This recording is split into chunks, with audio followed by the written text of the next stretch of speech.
So in August I received a letter from Basic Laboratories on a sample I had requested for aluminum and barium, and here is the report: 197 of aluminum and 28.5 of barium micrograms per liter.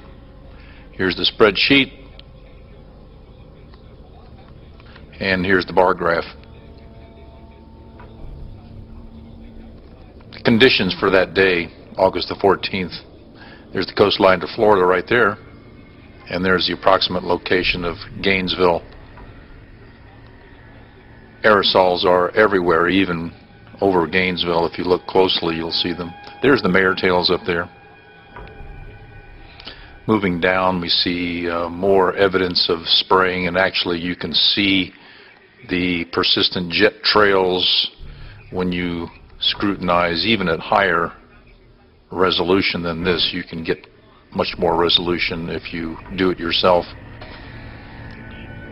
Just coincidentally, the aluminum report came back the highest of the 7 samples, and at the same time, coincidentally, we analyzed for barium, and it came back at 28.5 micrograms per liter on the very first sample.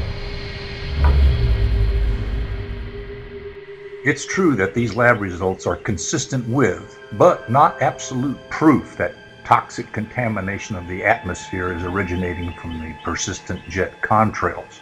But too many lab results are way too high to be explained away by debunkers who use pseudoscience to assert that the atmosphere normally contains levels of these compounds, but at the same time failing to explain why it's normal for toxic levels of barium, aluminum, and strontium to contaminate the air we breathe.